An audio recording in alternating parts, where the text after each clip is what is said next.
Assalamualaikum warahmatullahi wabarakatuh.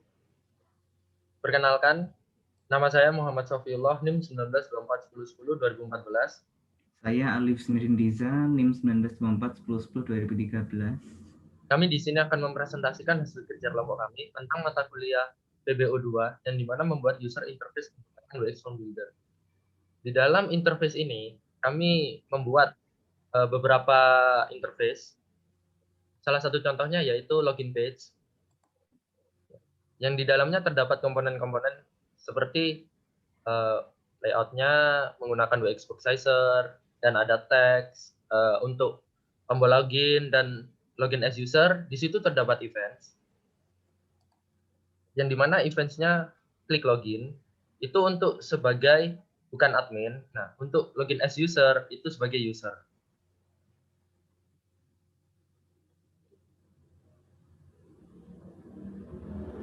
Untuk yang admin menu, nah di sini juga ada tombol-tombol lainnya yang dimana jadwal penggunaan, tangki, lorong, dan penghuni. Untuk jadwal penggunaan, events-nya yaitu sama seperti yang seperti tadi, tinggal klik lihat atau klik gitu-gitu dah.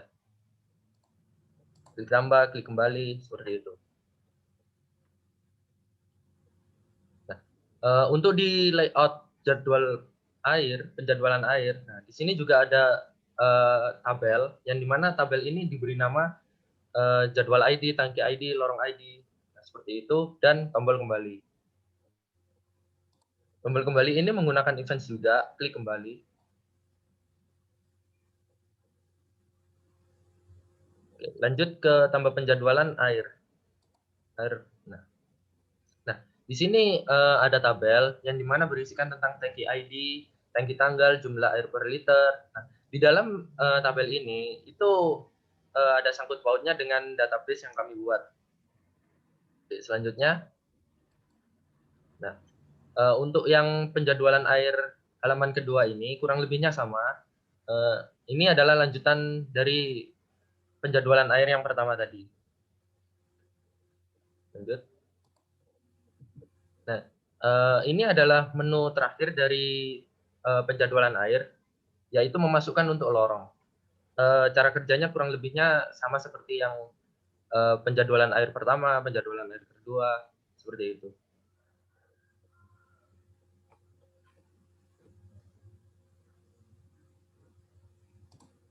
Oke, saya akan menjelaskan tentang setelah interface dibuat, kami juga mendesain database. Jadi untuk beberapa database-nya itu ada tabel jadwal, kategori, lorong, penggunaan, penghuni, dan tangki. Nah, itu kami juga menerapkan beberapa view dan trigger untuk membantu pekerjaan sistem kami. Untuk trigger yang contohnya untuk program trigger auto value yang untuk penambahan atau pengurangan jumlah air tangki di sini, trigger akan terjadi apabila melakukan update pada tabel tangki. Sehingga pada tangki yang terupdate akan di-set jumlah air liter sama dengan jumlah air liter yang lama ditambahkan jumlah air liter yang baru atau yang diinputkan yang diupdate oleh user. Dan tangki tanggal dimasukkan langsung yaitu date, yaitu tanggal sekarang atau hari ini sesuai input kapan menginputkannya. Dan beberapa trigger lagi yang sama yaitu auto date, auto name itu sifatnya juga sama. Yang auto name itu dilakukan setelah melakukan insert pada tabel lorong sehingga langsung nama penghuni itu tidak perlu mengetik manual. Nama penghuni itu bisa dicari menggunakan transaksi SQL pada di dalamnya.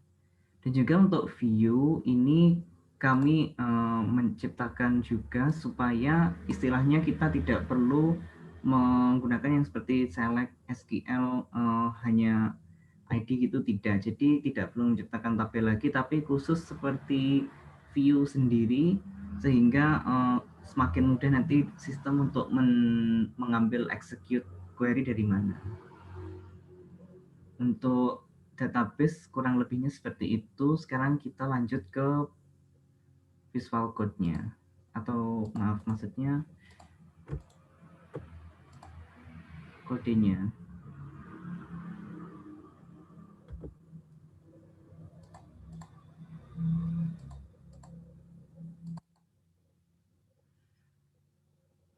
Yuk.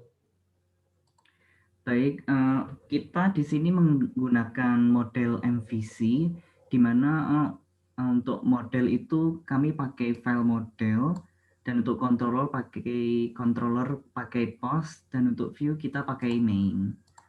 Di sini kita untuk koneksi ke database-nya pakai DB connector yang menggunakan class DB connect, di mana akan menerapkan semua fungsi yaitu self connection yang hasil itunya non. Nah, di sini tuh kita juga menerapkan beberapa fungsi yaitu execute dan select.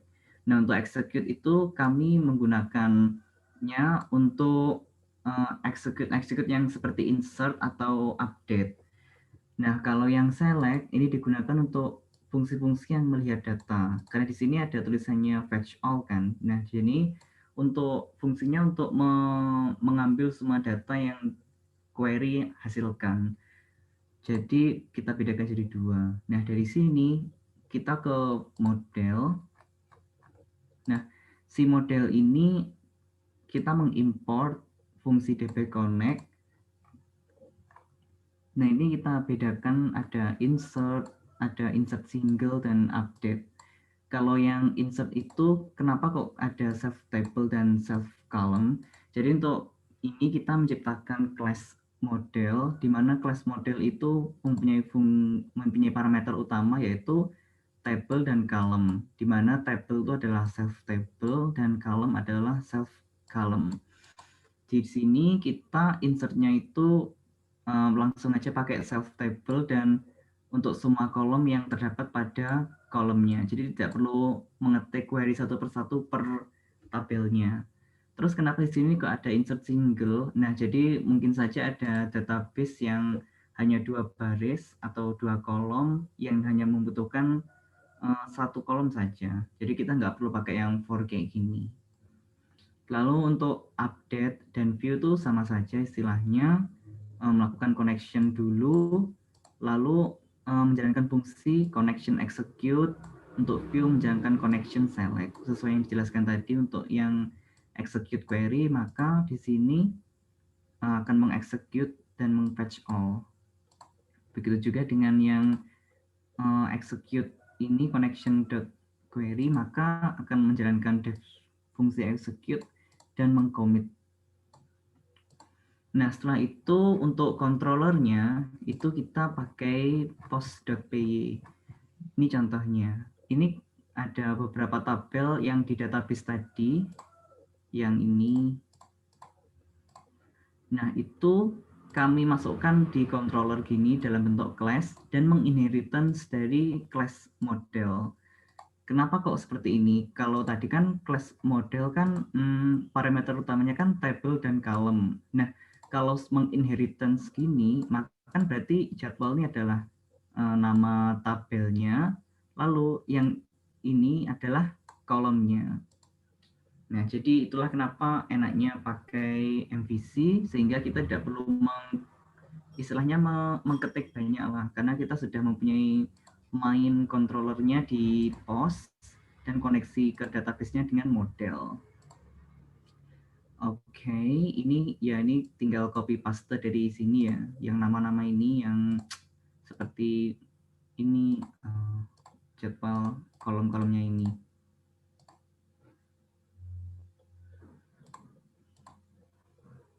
Nah, lalu untuk semua ini tentu saja kita perlu untuk menggunakan view-nya. Jadi kami bikin juga class user view, contohnya untuk show kategori, maka kita ciptakan model sama dengan kategori. Maksudnya model sama dengan kategori berarti kita mengambil dari kelas kategori ini jadi anaknya, lalu dijalankan saja fungsinya model.view. Nah, view itu dari mana? View itu dari yang sini. Nah, jadi kalau kita jalankan maka kategori.view, sehingga dari kategori contohnya ya, dengan tabel kategori dan kolomnya kategori ID dan deskripsi.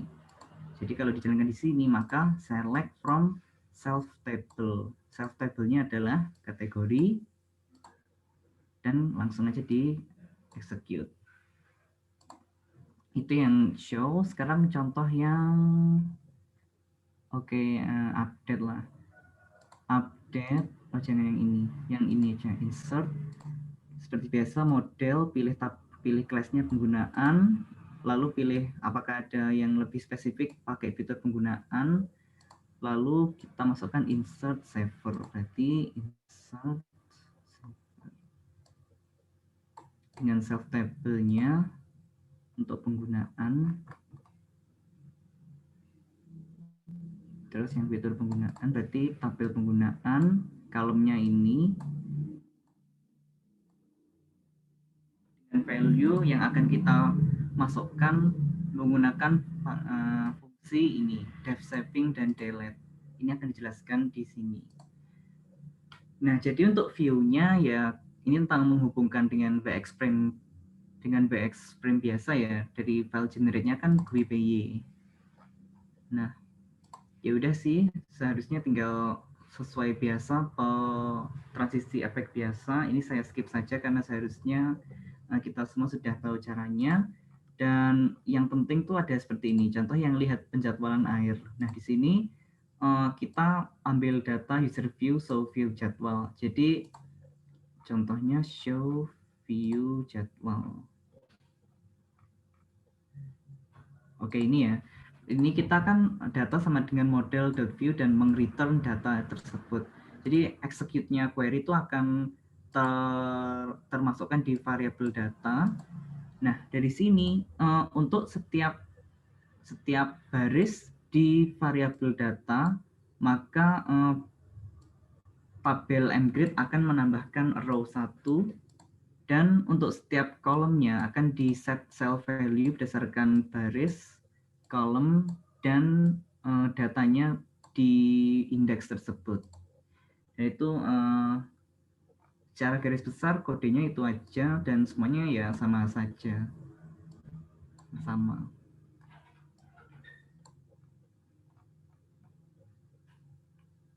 Lah, kalau yang untuk insert bagaimana?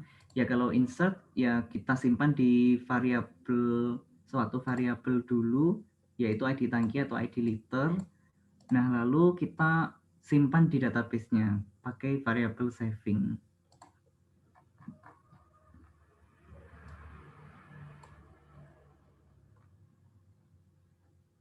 Jadi secara teknis begitu sih untuk kodenya. Jadi kita menggunakan MVC biar lebih mudah juga codingnya dan tidak perlu mengketik banyak juga untuk query dan sifatnya repetitif dalam menciptakan kode ini sehingga untuk proses codingnya lebih cepat. Baik, selanjutnya adalah debug testing yang akan dijelaskan oleh Sophie. Saya ulang. Baik, di sini saya akan menjelaskan bagaimana running programnya. Jika diklik run, yang halaman awal muncul yaitu halaman login. Nah, jika sebagai admin, kita memasukkan passwordnya sama dengan root. Kita coba klik login dengan admin.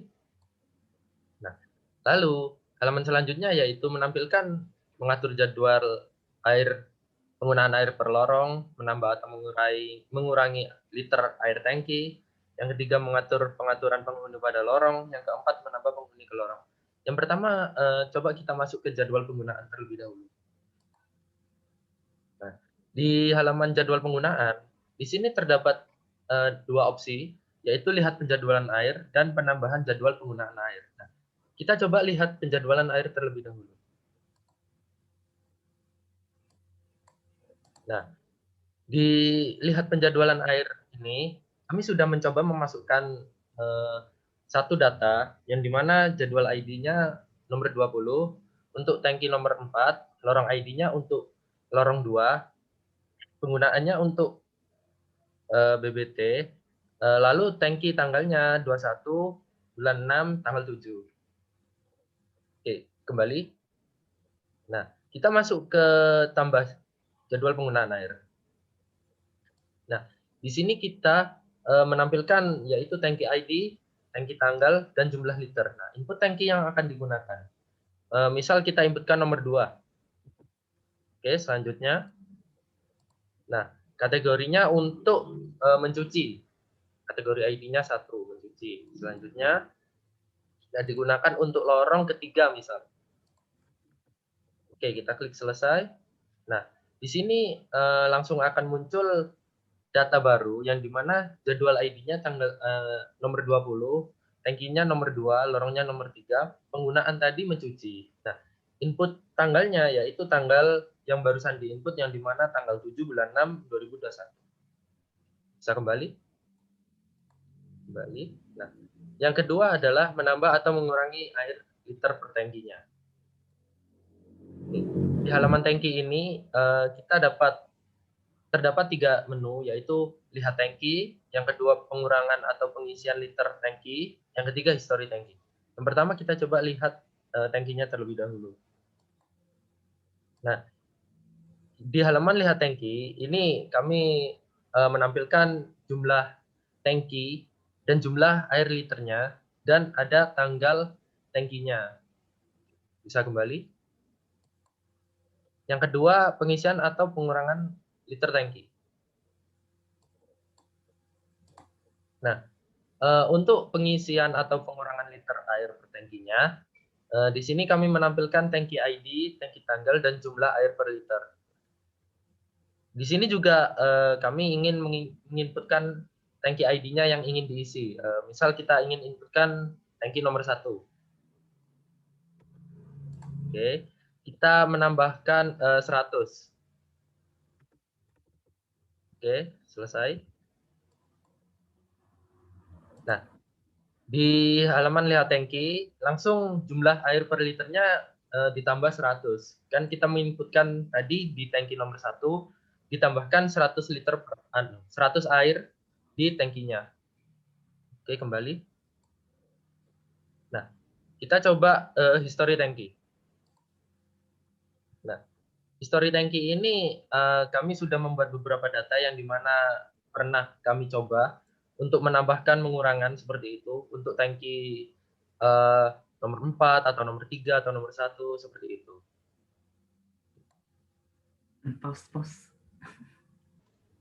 Oke, baik, selanjutnya kita coba masuk untuk ke menu mengatur pengaturan penghuni pada lorong.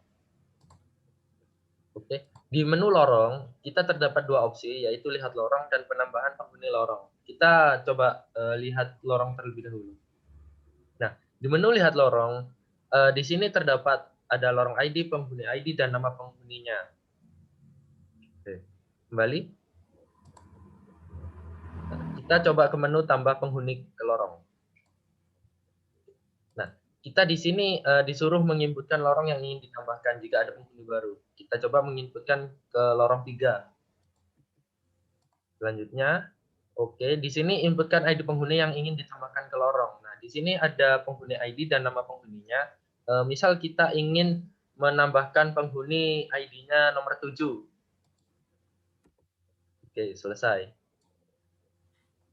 Nah, di sini terdapat penghuni baru yang telah dipindahkan, yaitu dengan nama Dikania, penghuni ID-nya nomor 7, ditambahkan ke lorong 4. Oke, kembali. Kembali. Nah, kita memasuki menu yang terakhir, yaitu menambah penghuni ke lorong. Nah, di halaman penghuni ini terdapat lihat penghuni dan menambahkan penghuni. Kita coba untuk lihat penghuni terlebih dahulu. Nah, di penghuninya ini terdapat penghuni ID dan nama penghuninya, kurang lebihnya sama seperti tadi. Kembali. Nah, kita ingin menambahkan penghuni jika ada penghuni baru. Nah, masukkan nama penghuni, misal ABC dah. Oke, selesai. Nah, maka akan langsung ke-entry-kan ke lihat penghuni tadi, nomor 12, penghuni ID 12, nama penghuninya ABC. Oke, kembali. Kembali. Kurang lebihnya halaman admin seperti itu. Nah, lalu kita mencoba login as user. Nah, di menu user ini terdapat lihat jadwal, lihat penggunaan, dan penambahan penggunaan. Kita lihat jadwal terlebih dahulu. Nah, di lihat jadwal, kurang lebihnya sama seperti yang lihat di menu awal tadi, yang user. Nah, kurang lebihnya sama, ada jadwal ID, tangki ID, lorong, penggunaan, dan tangki tanggal. Kembali. Yang kedua, lihat penggunaan. Nah, lihat penggunaan ini terdapat data-data penghuni ID, nama penghuni, dan penggunaannya seperti apa, dan tanggal penggunaannya seperti apa. Bikin kembali. Yang terakhir, penambahan penggunaan. Nah, di penambahan penggunaan yaitu kita terdapat tabel penghuni ID dan nama penghuni. Di sini kita disuruh menginputkan ID penghuni Anda. Misal kita inputkan ID-nya nomor 12. Selanjutnya, nah, inputkan kategori penggunaan, misal buat mandi, nomor 2. Oke, selesai. Nah, dilihat penggunaan ini akan langsung muncul nama penghuni dengan pengguna ID dan penggunaan mandi dengan tanggal yang diinputkan dengan sesuai hari ini, yaitu tanggal 7 bulan 6 2021. Kembali. Stop. Baik, sekian presentasi dari kelompok kami. Kurang lebihnya mohon dimaafkan. Wassalamualaikum warahmatullahi wabarakatuh.